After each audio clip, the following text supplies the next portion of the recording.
It is move-in season for college students if they haven't moved in yet, but it does mean they're signing new lease agreements for the first time, maybe a first-time credit card, settling into a new semester. Unfortunately, that means, according to the Better Business Bureau, it is an opportunity to target that special moment. Same goes for sports fans. With all of the great sports coming back and kicking off, that could mean some fakes for counterfeit jerseys and memorabilia. Juliana O'Rork from the Better Business Bureau joining us this morning. Say it ain't so. I Juliana, know. that's terrible. I know. We got caught up in talking about what to wear we the did. summer because, So hot. it is It's so hot. It is so hot. There's tomfoolery happening here. There is. On these calls. You know what I mean? Yes. And I can't imagine wearing a jersey right now. Oh, no. Anyway. It's a little too toasty for that, but there's some diehards. It's preseason and they're like jersey every day, all Yeah, day. for sure. Training camp and preseason games, yeah, they're all about it. Not your girl. But yeah, Yeah, anyway, yeah. we'll talk about the sports counterfeits here in just a moment, Juliana, but I want to talk about what's going on. What are you seeing right now with these scammers so focused on college students right now? Yes, they're focused on college students because obviously they know they're going back to school, which means they're on their own. So they don't necessarily have their parents looking over their shoulder like they have these last 17, 18, 19 years.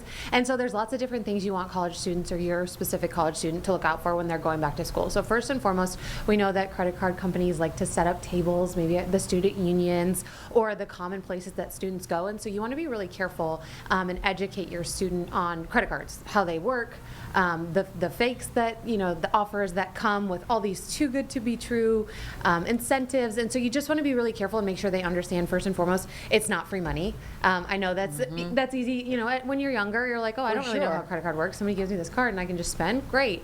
So you want to be really careful with that, but you also want to be careful that you're not getting advertised phony offers online.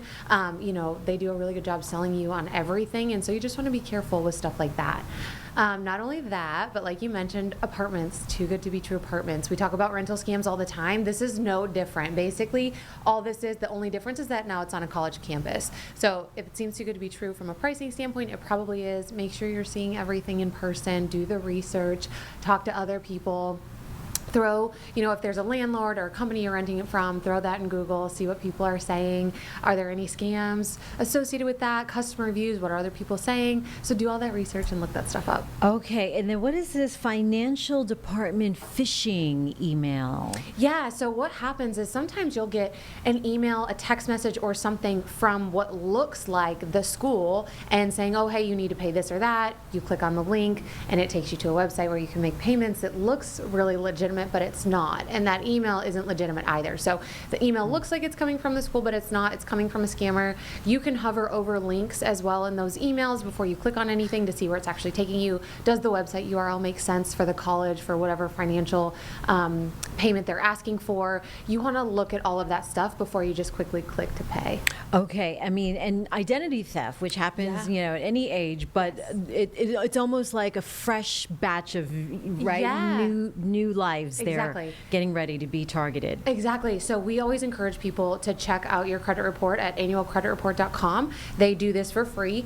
It is a government website. You can kind of check it out and see, hey, has anybody sort of opened anything in my name, or do I have any loans taken out, credit cards, things like that. And so I know even when you're, freshly going into college and you may not have a lot of credit history, you still kind of want to check on your social security number to make sure nobody else has used that to try to open accounts in your name. And if a student does think that they've been targeted, what should they do? Yeah, so obviously put a freeze on any of that credit.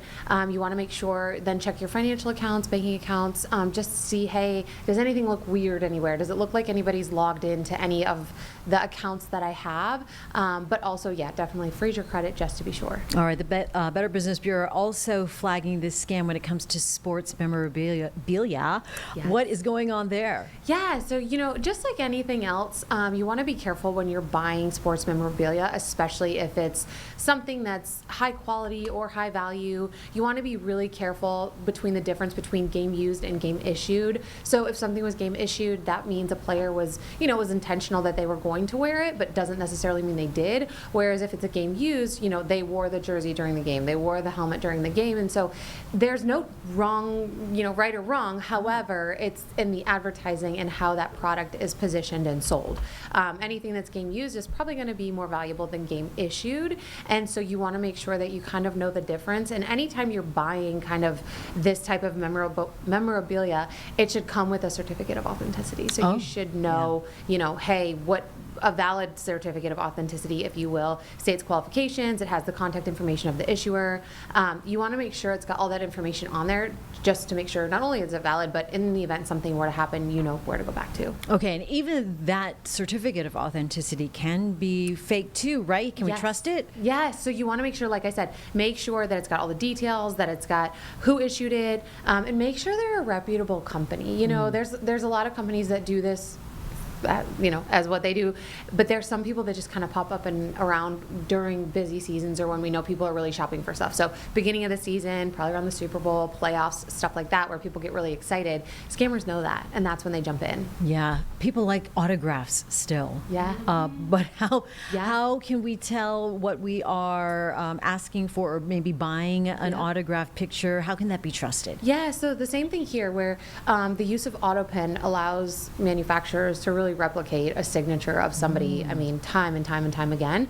And so you want to basically watch out for listings that say hand signed, because hand signed by who? What does that mean? So again, same thing, certificate of authenticity as far as if it's a legitimate signature, how you can look it up. I mean, there's also people who work and verify the legitimacy of signatures and authenticity for a living. So you could always, if you find something you like, say, hey, I want to get it verified and make sure.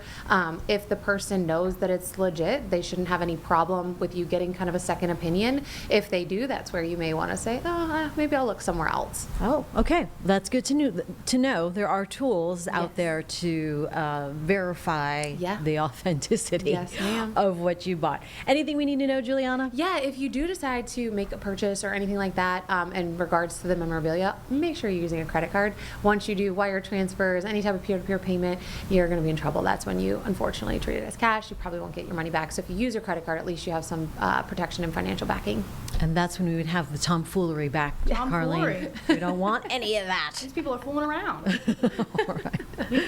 I want my money. Yeah, want money, want the authentic, Don't play me. the real Please deal. don't play with my money. Do not play. Not in 2026. Not in this day. Yeah, No. seriously. No. All right, everyone's got to be extra careful, extra vigilant.